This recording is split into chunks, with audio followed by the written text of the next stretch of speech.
আমরা যেভাবে দেখেছি রাতভর যেভাবে প্রতিরোধ এবং প্রত্যাঘাত চালিয়ে গিয়েছে ভারতীয় সেনা, ভারতীয় ৩ বাহিনী, এবং তার মধ্যে থেকে পাকিস্তান হাড়ে হাড়ে টের পাচ্ছে ভারতের সঙ্গে লড়তে আসাটা তাদের কত বড় বোকামি।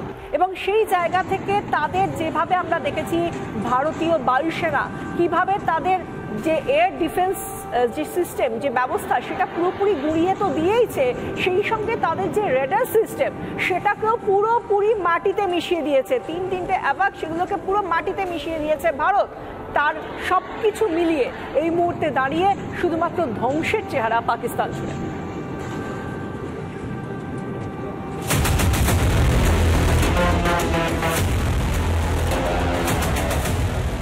পাকিস্তানের আকাশ এখন একেবারে কবচহীন। আকাশ পথে হামলা ঠেকানোর কোনো সুযোগ নেই পাকিস্তানের কাছে।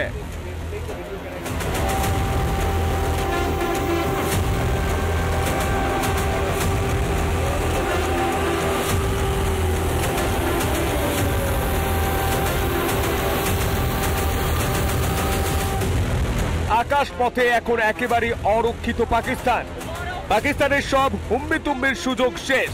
এয়ার ডিফেন্স ব্যবস্থা না থাকার অর্থ হলো এই যে যখন খুশি যে কেউ হামলা চালাতে পারে। ঠেকানো তো দূরস্থ, বসে বসে দেখা ছাড়া আর কিচ্ছু করতে পারবে না পাকিস্তান। রিপাবলিক বাংলা।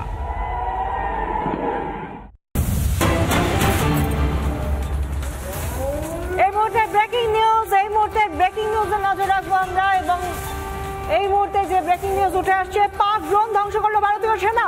আটারির খাসা এলাকায় ড্রোন ধ্বংস, সাধারণ মানুষকে বাড়িতে থাকার পরামর্শ প্রশাসনের। আটারির খাসা এলাকায় ড্রোন ধ্বংস করলো ভারতীয় সেনা। পাক ড্রোন ধ্বংস করলো ভারতীয় সেনা। ফের আটারির খাসা এলাকায় ড্রোন নিয়ে হামলা করার চেষ্টা করেছিল পাকিস্তান, কিন্তু এবারও যথারীতি পাকিস্তান বিফল হলো, ব্যর্থ হলো। তাদের প্রত্যেকটা ড্রোন মাটিতে নামিয়ে দিয়েছে, আকাশেই নষ্ট করে দিয়েছে ভারতীয় সেনা। এবং তার মধ্যে আরো একবার সেই বিষয়টাই সামনে আসছে, যেখানে তাদের বোকামি আরো একবার সামনে আসছে পাকিস্তানের, যেখানে আটারির খাসা এলাকায় ড্রোন ধ্বংস করলো পাকিস্তানি, ড্রোন ধ্বংস করলো ভারতীয় সেনা। পাক ড্রোন ধ্বংস হলো। সাধারণ মানুষকে এই এলাকায় সাধারণ মানুষকে বাড়িতে থাকার পরামর্শ দিয়েছে প্রশাসন।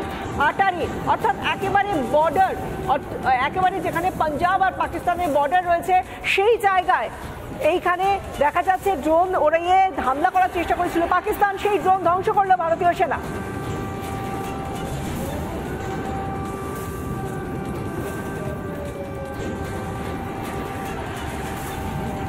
এই মুহূর্তে দাঁড়িয়ে রাতভর যে যে যে ঘটনাগুলো দেখলাম, যেভাবে একটার পর একটা প্রত্যাঘাত, একটার পর একটা প্রতিহত করা, সব ক্ষেত্রেই ভারত সফল হয়েছে।